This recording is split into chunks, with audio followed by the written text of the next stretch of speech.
In the Know, a radio program talking to the newsmakers in Ogle, Lee, DeKalb counties and beyond, keeping you in the know. Here's your host, Charles Van Horn.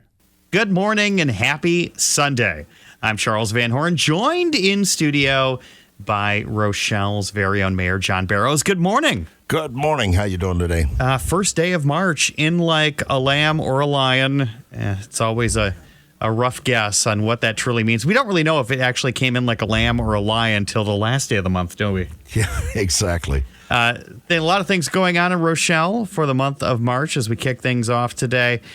Coming up on the 5th, you have the State of the City address. Now, that's the annual time you and the city manager address, not only talk about the things that you guys have done in the last year, but looking forward to in Rochelle.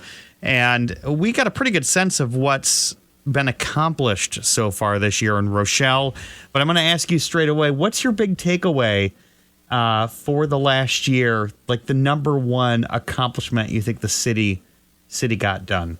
Well, I think one of the biggest things we had was, and it relates to transparency and the job that goes on within staff, is the prestigious budget award that we received again. That just says a lot about, and that's not an easy award to get.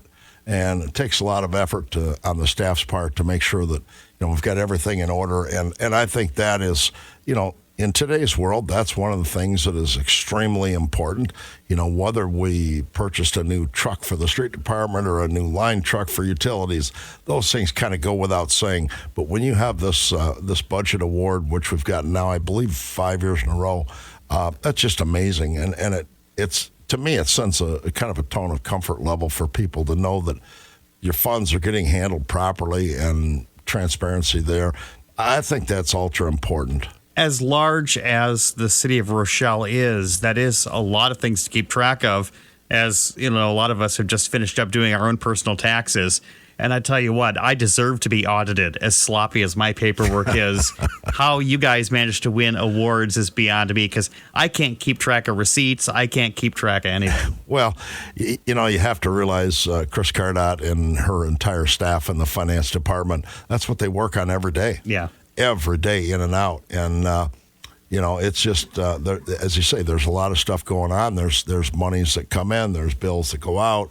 I mean, they're on top of it like no other. And, for one city to receive this 5 years in a row is pretty amazing. And hats off to the finance department. With, again, all those moving parts. Because, exactly. If it were a smaller community, you'd think, well, this is probably going to be a little easier to sort of get done. But Rochelle has so many different things going on. And let's talk about the second half of the State of the State, what the future holds for Rochelle. A long time coming is that downtown power line relocation, burying that. There was one neighborhood that I just hand gestured, which doesn't help. But the one neighborhood that had the power lines moved already. Westview, I'm sorry. Westview, yeah. So that obviously is on the agenda and going to be some big changes. What other things are you excited about for the next year? Well, I think, obviously one of the biggest projects when you mentioned burying the power lines, the other thing that we have coming in the spring, and we'll start as soon as the weather kind of evens out, probably sometime in April or May, we'll begin our downtown project renovation and the construction of the band shell and public restrooms across from the fire station. That's one of the things that will take place in conjunction with burying those lines, because all that construction is going to be right there. That was one of the reasons that Lincoln Highway Heritage Festival decided to move to Atwood Park for this year, because we won't be done by the time Lincoln Highway Heritage Festival starts. They will still have the parade downtown, but the main festival is going to be at Atwood. In conjunction with that whole project, another project that's going to happen is we have coming up very soon, we'll start to raise the house that we purchased directly east of the fire station, because we're going to lose parking spots across from the fire station. So we needed a spot for our volunteers and our firemen that come into calls, have a place to park, and we're going to lose all that straight to the south of the fire station. So that's another part of the project. Hopefully our water tower will be completed. The painting will be done here Is it I'm too late to thinking change midsummer. too late to change the design on the tower? Should we put it out for a vote again on social media? No, we're good. It's Committed? locked in, and we're good to go. So hopefully that project will be finished up. I know Sam Testro has always got projects on the docket in the infrastructure and engineering side of it coming through the summer. So, yeah, there'll be a lot of activity. And as you take all of this and relate it back to the finance, they have to track all this. Yeah. And, it's pretty amazing. But, that's probably the caveat for Rochelle that really says, you guys in your finance department, you're doing a great job. And speaking of power lines, again, there's the West Loop that's going to be coming as well. And that's going to add not only reliability, but capability of the system for expansion on the west side of town. Yeah, that will provide two ways to bring power. And, out west of town, when you go out west of what used to be the Del Monte area, there's not enough power right now to even light up the fourth phase of Mighty Vine Pure Flavor. There's not enough power to light that fourth phase up. So, and they're talking about an expansion. So, when they get theirs expanded, and we'll have that whole area accessible for future growth, industrial, commercial type development in there. There's just as I said in on these meetings where we talk to folks about coming to town and bringing companies and kind of rolling out the red carpet and talking to them. There's a lot of stuff on the horizon, commercially and industrially, but we can't forget that an extremely important part of this whole thing is we've got to get some more housing and more residential, because you bring in one company that we talked to a couple of weeks ago. They're looking at right around 100 jobs. Well, if those folks are going to live here, there's not 100 houses available. There's not 20 houses available. I don't know if that you could find 10. So, we've got to focus. And when you talk about, we came through the pandemic, you talk about the economic development, our thoughts turn to retention of existing businesses. And, these people have to drive from a long distance. And so we've got to start focusing on this residential, and we can change it. I mean, we're a better community than that. We can do whatever we need to do to make it happen. We did impose our tax rebate for new construction on the city's portion. We're waiting on the county, Ogle County, to implement their portion of the Ogle County tax within the city limits. And there's actually a state proposal that's now being floated too, which would probably work in conjunction with what you guys are doing as well. Yeah. And the other thing is we do have some property here locally that's in the enterprise zone. Yeah. So, in the enterprise zone, if they're going to build a new house, and let's just say that the number's $300,000 for a new house, and the material would be half of that.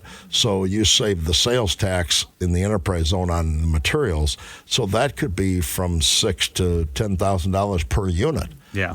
And along with our incentives from the city, not to mention we're waiving all the connection fees, all the permit fees. We're trying to make it as convenient as we can for people. The problem is there's no lots. There's really not a lot of lots. And a lot of it, when you're trying to do things that are involve growth, the short-term benefits are so worth it, because, especially with new construction, that house is only one family's house for 40 years, give or take.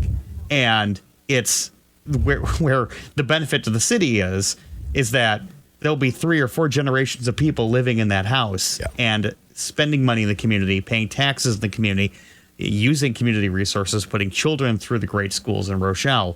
The long-term effects, the here and now is one thing. And the city of Rochelle is in a position to make some of those problems go away, the connectivity fees, things like that, to allow for that future growth down the road. Because, again, the houses we have in town are great, and many of them are over 100 years old. And you got to put that into perspective, that where's the next set of houses that are going to turn 100 years old? Well, they're not being built yet.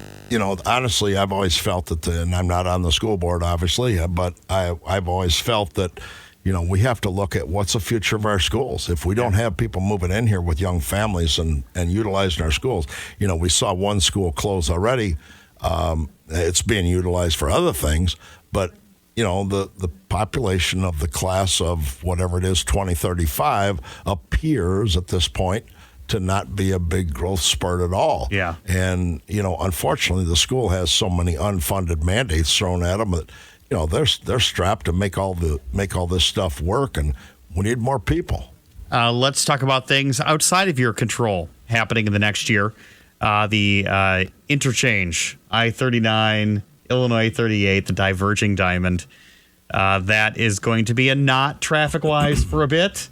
You guys have been briefed on that, and shovels will turn this year and next. Same thing with the 251 7th Street 38 debacle there.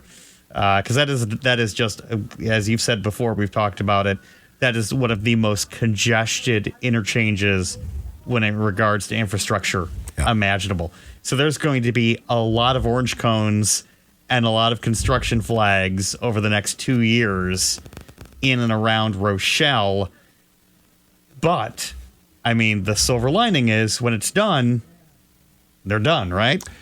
We hope so. We've heard about 251 North for 18 to 20 years. Yeah. And I'm just very thankful that IDOT now has, placed this at the top of their list. And, people say, well, if they've got it there, why hasn't it started? It's because, as you said, there's a whole lot of planning because you can't just go and start tearing it up. All that infrastructure has to be moved. You saw, to a small extent, the intersection of 20th Street and Flag Road, with all the underground boring and stuff that has to be relocated to put the turn lanes in. The stuff all takes time. And, in the 20th Street project, our hats off to Ogle County because Ogle County joined into that venture with us, and it's a cost share. 251, when you said 2 years it'll be done, I hope you're correct. Yeah. I personally think it may be a little more than 2 years, but it's worth it, and it's a gateway to our community, and it needs to be done. And when we talk about infrastructure, it's always a thing when there's new construction or anything like that, and people are looking for variances. And boy, when there's a setback rule, it's not for you, it's for the future.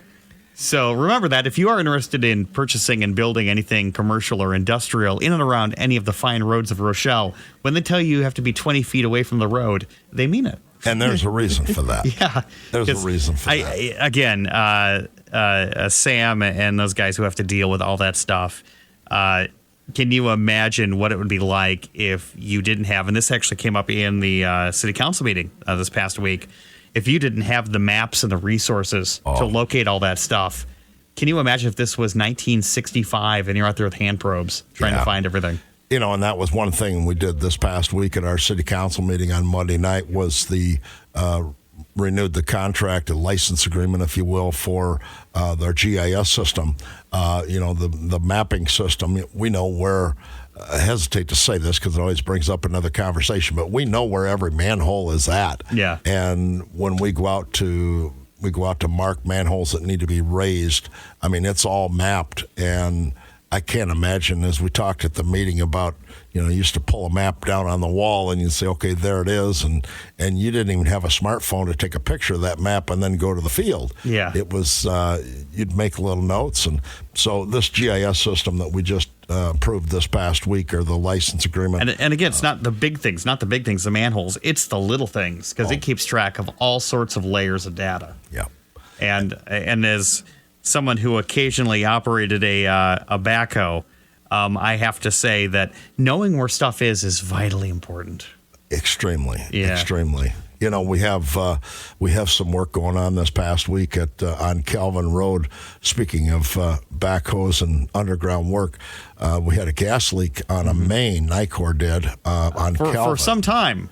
Yeah, as the complaints were noted. We finally got to the right. We got enough complaints that they paid attention, and so they're replacing that main from 38 all the way to School Avenue. And this past week, they began the boring process to get the new main installed, and they'll take new services to the house. But, it's just, if you think about it, and you drive up and down Calvin, just south of the Presbyterian Church, you look at all the flags marking all the infrastructure underground. It's got to be, they had to even locate the sewer lines because they they have to know how deep the sewer line so they don't bore through the sewer line. Yeah, that would be a mistake. It's crazy. It's just crazy, and they do a great job. So, I think that's one of the things that we've got that's a real plus, that we've kept up with the times. Our city council has been very foregoing and making sure that we stay up to date on our GIS systems and our license agreements like this.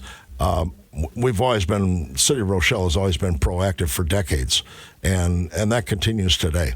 Mayor John Bearrows, thank you so much for joining us. State of the City, going to be on YouTube on March 5th. Will you be wearing a tie? I will. All right, there we go. We look forward to seeing you then. Thank you so much. Thank you. Have a great day. Thank you for listening to this week's In the Know. The program returns next week at this time with another great conversation with someone